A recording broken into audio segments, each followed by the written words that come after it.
बिस्मिल्लाहिर्रहमानिर्रहीम। अस्सलाम वालेकुम नाज़रीन, उम्मीद करता हूँ कि आप सब खैरियत से होंगे।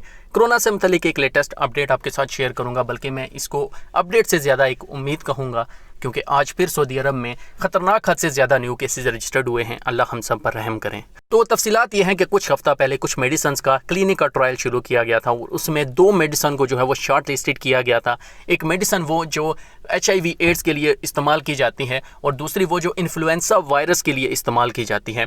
दोनों ने कोरोना के फर्स्ट स्टेज के मरीज़ों को HIV एड्स के लिए जो मेडिसिन इस्तेमाल की जाती है उसने कोरोना के फर्स्ट स्टेज के मरीज़ों को तकरीबन 11 दिन में ठीक किया था, और जो इन्फ्लुएंजा वायरस के लिए जो मेडिसिन यूज़ की जाती है उसने कोरोना के मरीज़ों को तकरीबन 4 दिन में ठीक किया था। इन्फ्लुएंजा वायरस के लिए इस्तेमाल होने वाले इस मेडिसिन को मज़ीद 40 से 41 ममालिक में कंट्रीज़ में भेजा गया और उन्होंने इसका क्लिनिकल ट्रायल किया, और आज की तारीख में ये वाहिद मेडिसिन है जो कि कोरोना वायरस के लिए सबसे ज़्यादा मुफीद है और इसके बहुत मुस्बत असरात देखने को मिले हैं।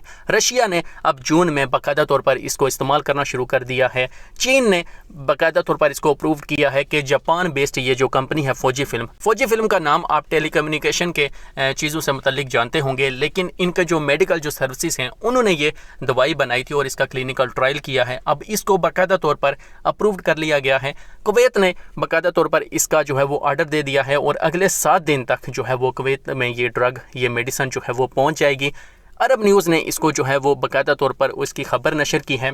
इसके बाद अब आजिल वेबसाइट ने यह कहा है कि आने वाले दिनों में बहुत जल्दी ये सऊदी अरब में जो है वो दस्तयाब होगी और कोरोना के जो फर्स्ट स्टेज और सेकंड स्टेज के जो मरीज़ हैं इंशाल्लाह वो इस पर बहुत ज़्यादा मुस्बत असर डालेगी और इंशाल्लाह वो बहुत जल्द सेहतयाब हो जाएंगे।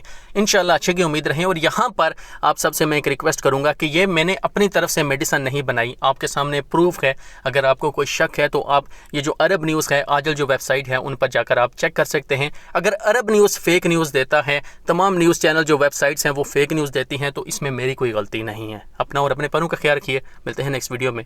अल्लाह हाफिज़।